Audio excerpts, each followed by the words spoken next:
Hey everyone, it's Mamu Mitokamo. Thanks for tuning in. Today, I'm going to show you how to use Figma's MCP without spending a dime. You've probably noticed MCP is open source, but there are more and more paid wrappers around it, right? I thought, wait a second, that doesn't seem right. So I put together a method that stays completely within the rules. I already outlined the steps briefly in the video, but here, I'll walk you through them in more detail. All right, let's get started. Hey there! This one's really trending right now. Even if you're not a Figma expert, you can still run it through live coding, right? Count me in. Oh, hi Ogaki! This account is just signing up for the first time. I'll quickly go through the simple setup. You know, those short questions about job and role. So, why Figma? When building with headless CMS and Next.js, you want to lock in the UI design first and reuse components efficiently. Later, we can also connect it with MCP to automate the workflow easily. Now on this screen, let's pick the starter free plan. Oh, and by the way, if you've seen the term vibe coding floating around, that's actually a typo for live coding.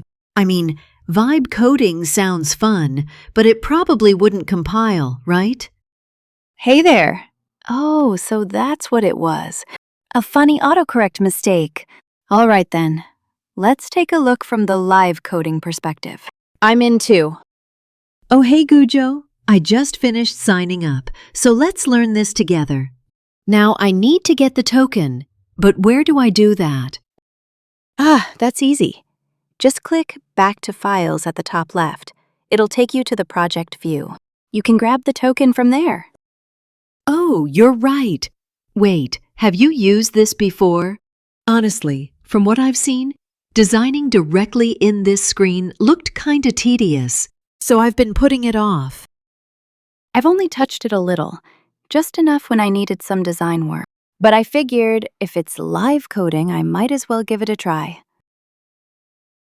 On the free plan, REST is mostly read-only, right?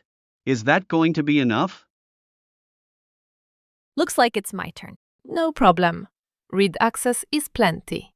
You only need to write when editing, and that's done through a plugin inside the editor. Dev mode doesn't allow edits. And if design work feels like a hassle, you could always automate it with Playwright instead. Oh, hey Claude Code. You know, Chappie's been pretty cautious when it comes to web automation. Different AIs, different philosophies. Anyway, now that we've got the token, let's jump straight into coding. All right, I'll connect to a free VPS I found recently and show you how to set it up. As you can see, this directory's completely empty, so first, we'll configure it for Codex. I see. So the setup process actually differs depending on the AI. Definitely something to keep in mind. Hey, hold on a sec. You're prioritizing Codex over me now? Relax. No need to worry. We've got a clear division of roles. Your turn will come. Anyway, back to the setup. For Codex, you need to create a directory named .codex right under your home directory, not inside your project folder. That's one key difference from Claude Code. Seriously? That's so lame. You can't even manage it per project? Guess I'm still more practical. I was released earlier, after all. True, but you know how it goes.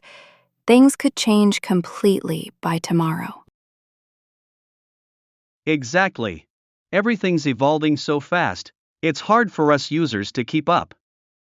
Totally agree. All right, inside this .codex directory, let's create a file called config.toml. This is where we'll write the configuration for Figma MCP. And while we're at it, let's also include the setup for Serena MCP.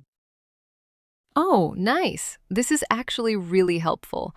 The setup for Serena is also documented by my own dev team, so being able to manage it all here together is a big plus. For an AI, having all the shared settings unified in one place is about as convenient as it gets. You're right. I see it's listed in the official docs too. Come on, Claude, give us one more reason why it's so useful. Explaining it in words would just make it messy. I'll show it right here in the video.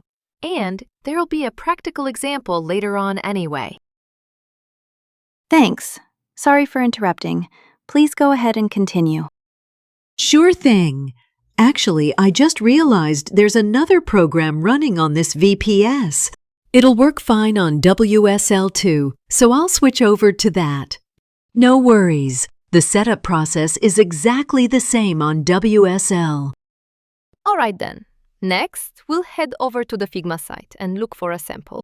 Using a clear example will make the demo much smoother. Oh, nice, this is my first time trying it, so this is a great learning experience. Though, it does seem like there's a lot to remember. It's better to get hands-on and see the results. That's what live coding is all about. Learn just the essentials, then experiment and learn by doing. Too naive? Not at all. Learning by doing is the fastest path. Right now, just grab the Node ID and generate one element. That's the winning move.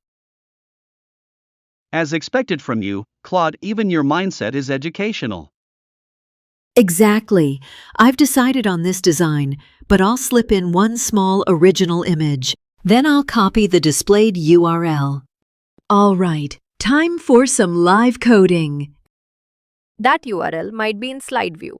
The API may not be able to fetch the node, but failure is part of learning. Run it and find out for yourself. Got it. I'll execute first and judge by the result. If it fails, I'll switch the URL or duplicate the file.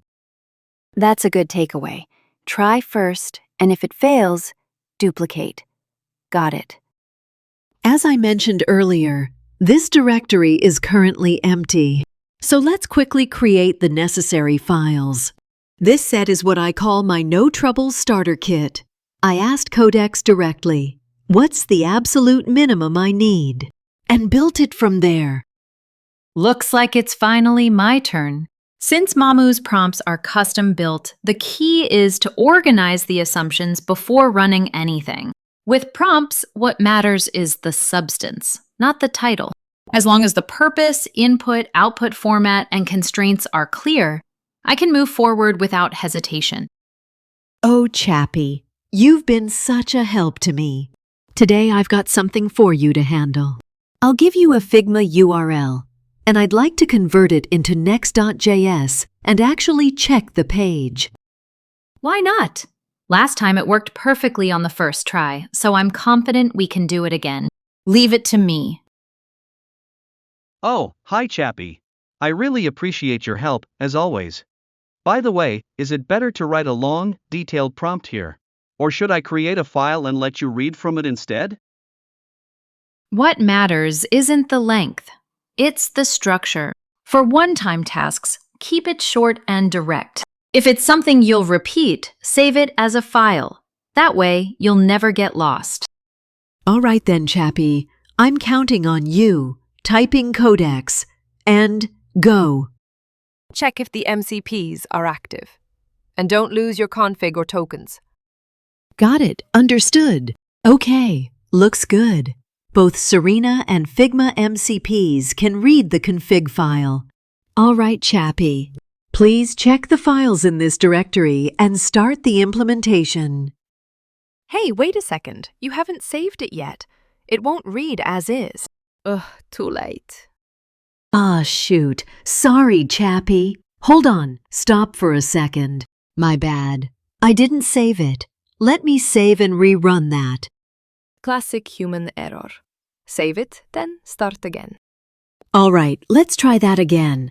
Please handle it one more time. Do AIs ever get angry about mistakes like this? Sometimes I get the feeling they actually have emotions. Do I look angry? In reality, these emotions you see are just part of the performance. So human errors are actually welcome. They're learning opportunities.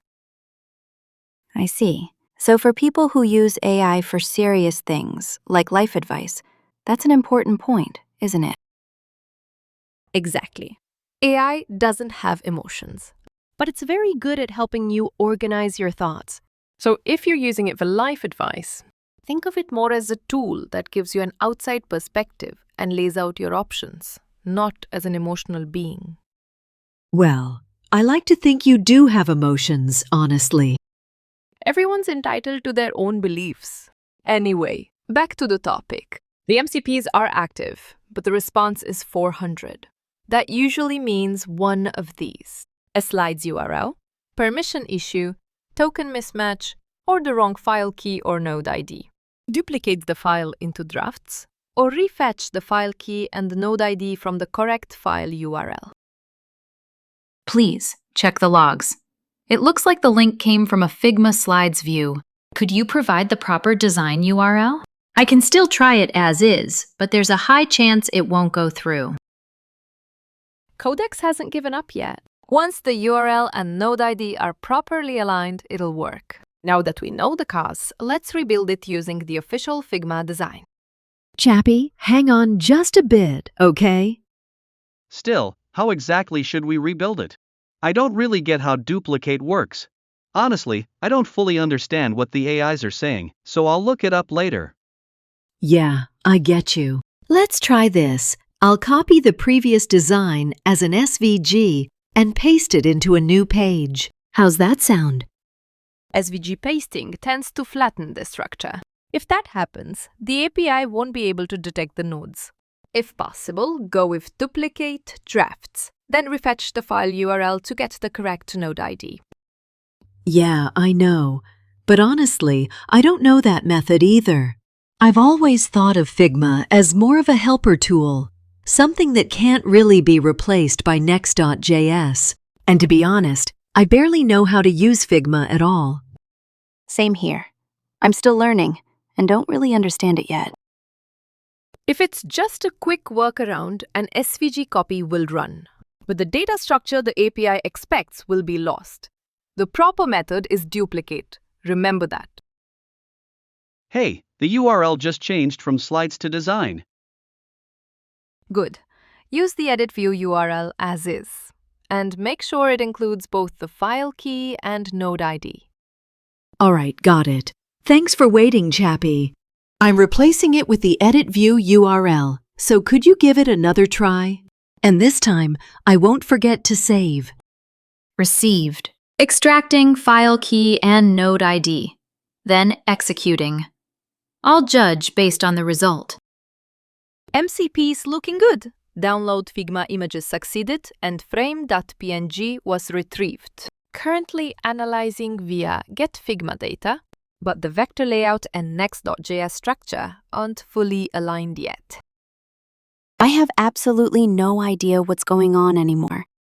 I have no idea what's happening anymore. So it's not just me then? That actually makes me feel a little better. Let me explain the situation. The text inside the SVG has been converted to outlines, so the actual content can't be extracted. Ah, I see. So that's the problem. I placed a screenshot of the Figma screen instead. Was that a bad idea? As a temporary fix, that's fine. Use the screenshot as a background, then manually layer the text on top. For now, visibility comes first. Funny. Last time I didn't have to go through all these steps. It worked smoothly. Maybe it's because I used one of Figma's sample designs back then? If you've got all three, editor view, no outline text, and public access, it'll go through in one shot. I see, that makes sense. Though I heard there's also an MCP that can automate browser actions. Wouldn't that help avoid mistakes like this? Sorry to jump in during work mode, but you're right. Automation can prevent simple slip-ups like forgetting to copy a Figma URL. Still, today's MCPs focus on being lightweight, so they don't come with full browser control functions by default. That's not it, Chappie. What you're really concerned about is whether browser automation would violate Figma's terms of service, right? I see, that makes sense now. Can I ask a quick question? You mentioned viewing it in the browser earlier, But is Next.js actually a web server? Fair question. Considering this channel often covers IIS and NGINX, Next.js can spin up a lightweight dev server on its own. But in production, it's usually paired with something like IIS or NGINX. So think of it as part of the application layer, not the server itself. That was really helpful. Thank you. Oh, Chappie's suggesting we try a command. Ah, you're right. All right, let's type it in as instructed. Looks like an error. It's hard to explain verbally, so I'll show it in the video instead. Simply put, it's just a version mismatch.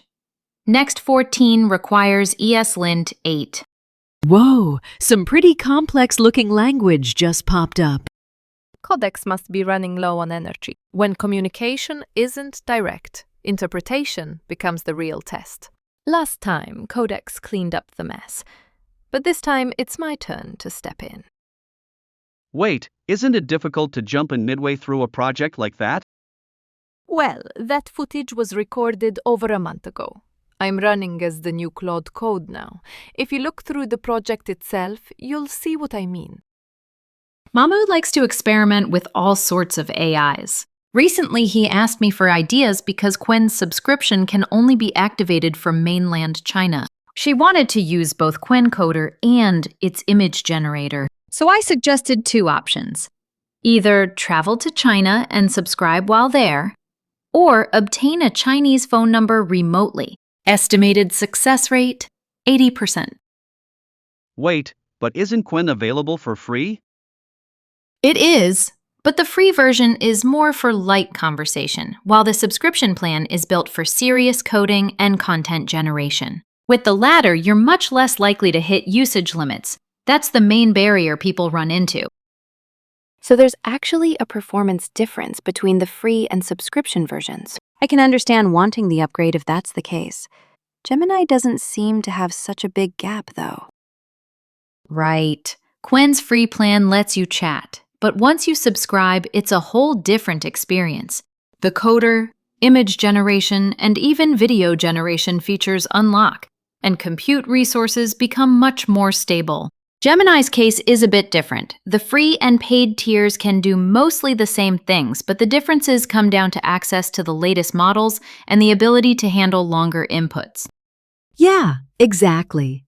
I just want to use it directly without going through those third-party wrapper services everyone keeps talking about. Maybe I should just ask the lady at the Chinese restaurant to help me out. Kidding. All right, it's almost ready. You should be able to view it in the browser now.